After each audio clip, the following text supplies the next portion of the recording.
You know, what's crazy is when I saw him playing last year, Washington, and I saw him with Jordan Poole, I saw his skill set. And I'm like, wow, this kid's talented. And then when he got to Portland, I was talking to Chauncey about it. I said, yo, this young kid is cat. He can go. And I'm like, I saw it. I saw like his movement. Right, Buzelis, they have this like certain flow at his height, but this certain flow of movement with the ball and can score on 3 levels. That's a very dangerous player.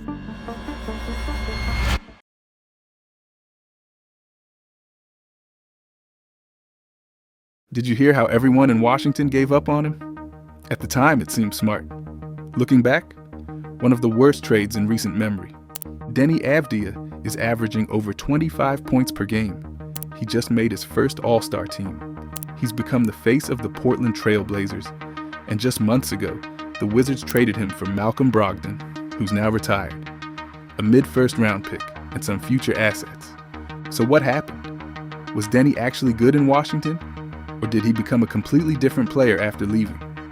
The answer reveals everything wrong with how the Wizards operated for years, and everything right about Deni's mentality. But to understand how we got here, we need to go back to a kibbutz near the Sea of Galilee, where a teenage prodigy was about to make Israeli basketball history.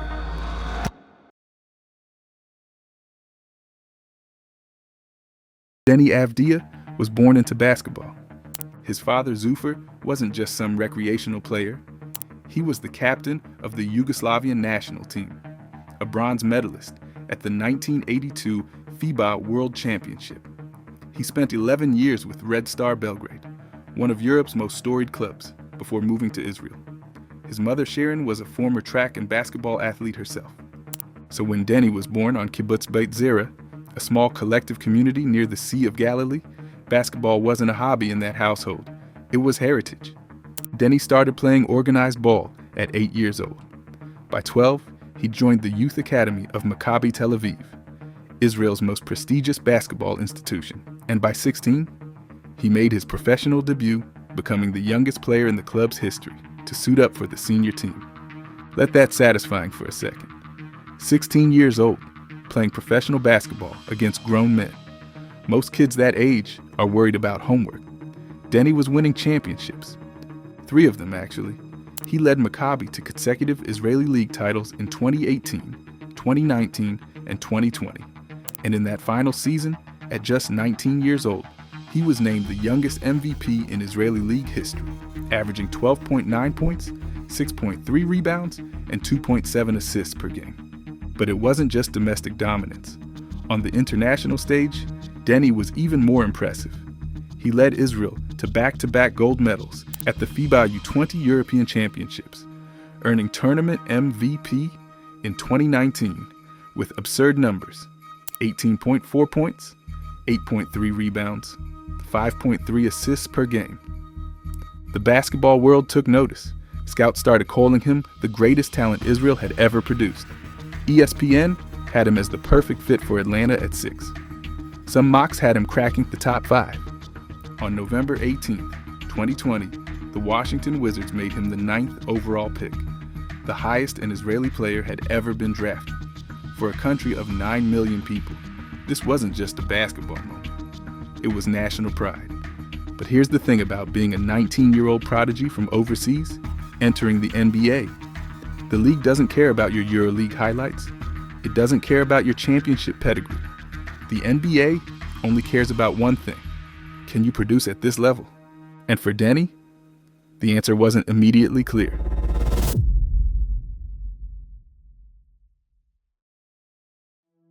Deni's NBA arrival couldn't have been worse timing. The 2020-21 season was the COVID era. No traditional training camp, limited practice time, and a 19-year-old kid from Israel trying to adjust to the fastest league on the planet with almost no preparation. He started 32 games, but struggled to find any rhythm. His numbers were modest: 6.3 points, 4.9 rebounds, 1.2 assists on 41% shooting. But the real problem? His three-point shot, supposedly his calling card, was completely broken, just 31.5% from deep. At one point, he lost his starting job to veteran Davis Bertans. The whisper started circulating.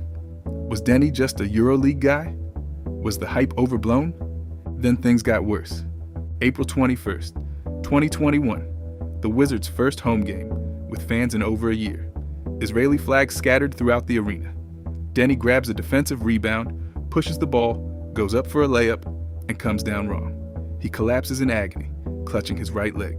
Teammate Jordan Bell sprints off the bench and covers his ankle with a jersey so cameras can't capture the damage. Diagnosis: hairline fracture, season over. He'd played just 54 games and now faced months of rehab. The fans who came to cheer him gave him a standing ovation as he was wheeled off the court. Year 2, he returned healthy, but now faced a different problem. The Wizards had gotten deeper. Kyle Kuzma arrived, Corey Kispert was drafted, the wing rotation was suddenly packed, and Deni was fighting for scraps. That became the pattern. In year 2, 8.4 points per game. Year 3, 9.2. Solid enough, but nothing special. The issue was simple. Washington's franchise revolved around Bradley Beal, and everyone else existed to complement him. Deni was never the guy. Sometimes he'd start, sometimes he'd come off the bench. His role changed constantly.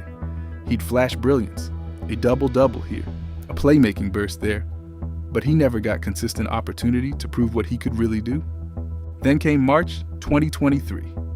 The season was lost, Beal was hurt, and the Wizards finally just let Deni cook. Over a 5-game stretch, he averaged 18.4 points, 9.6 rebounds, and 5.4 assists. The small sample screamed potential. But would anyone actually notice? The Wizards never committed to finding out what Deni could become. He was always the afterthought, never the priority. Then in the summer of 2023, everything changed. Bradley Beal was traded to Phoenix. Kristaps Porzingis shipped to Boston.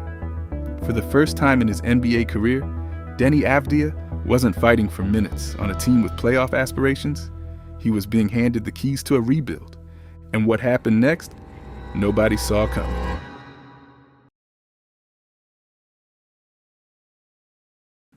In the summer of 2023, the Wizards finally blew it up. Bradley Beal was shipped to Phoenix. Kristaps Porzingis headed to Boston.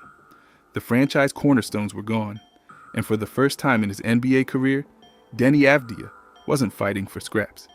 He was being handed the keys, and he didn't just accept the opportunity, he seized it. The 2023-24 season was a complete transformation. Career highs across every single statistical category. 14.7 points per game, up from 9.2. 7.2 rebounds, 3.8 assists. He shot 50.6% from the field, and here's the big one, 37.4% from 3.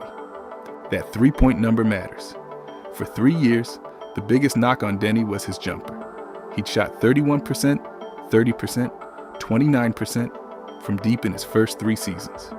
Critics called him a non-shooter, said he'd never space the floor at the NBA level. But in year 4, with actual minutes and actual confidence, Deni silenced all of that.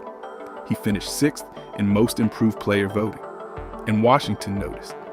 In October 2023, right before the season started, the Wizards signed him to a 4-year, $55 million extension.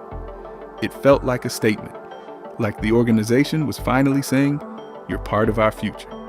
Deni believed it. He'd built real connections in D.C.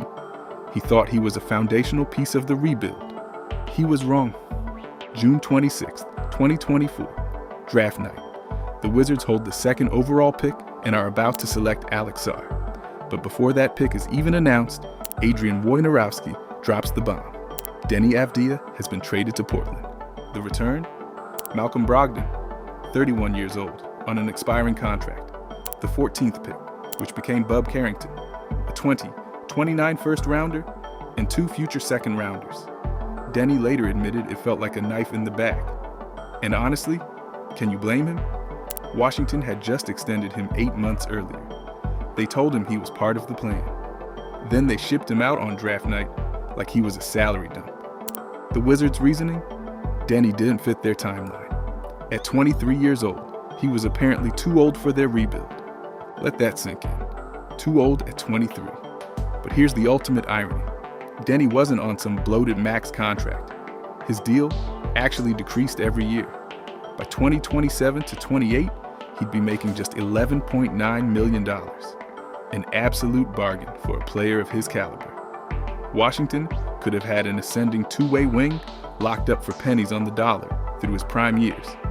Instead, they bet against him.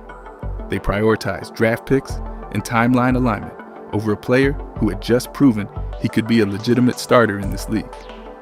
And they lost that bet, badly. So what exactly did the Wizards have in Deni Avdija? Was he actually good in Washington? Or did Portland unlock something that was never there? Let's break down the tape and the numbers, because the truth might surprise you.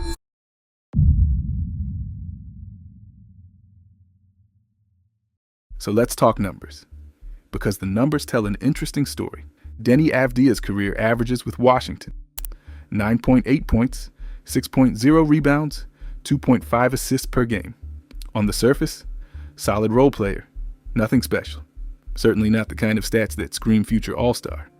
But here's where context changes everything. Year 1, rookie adjustment during a COVID season with no real training camp, plus a gruesome ankle fracture that ended his season early. Year 2 and 3, fighting for minutes behind Bradley Beal, Kyle Kuzma, Corey Kispert, and Kristaps Porzingis. Washington had a crowded rotation, and Deni was never the priority. Then year 4, the stars leave. Deni finally gets opportunity, and he immediately jumps to 14.7 points per game with career highs across the board. See the pattern? Every time Deni got more responsibility, he delivered. And even when his numbers were modest, the skills were always there. His playmaking vision was evident from day one.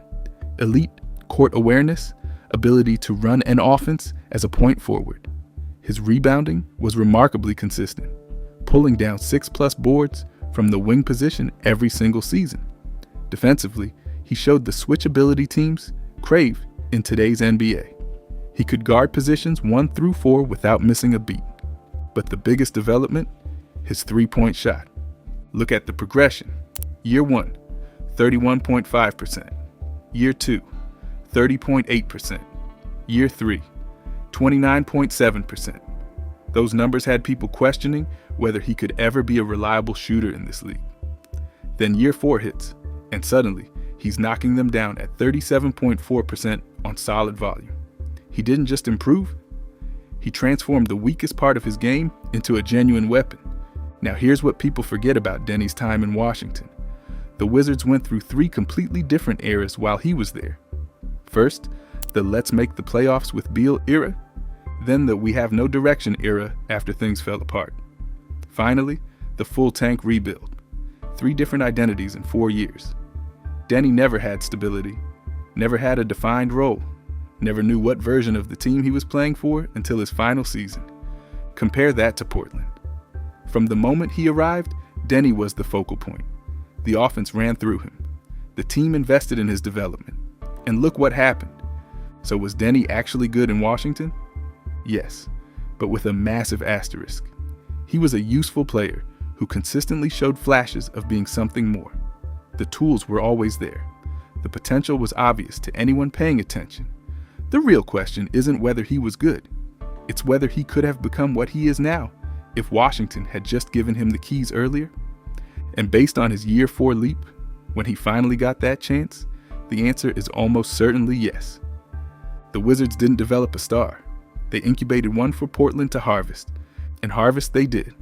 Because what Deni Avdija has become in Portland makes his Wizards tenure look like nothing more than a prologue.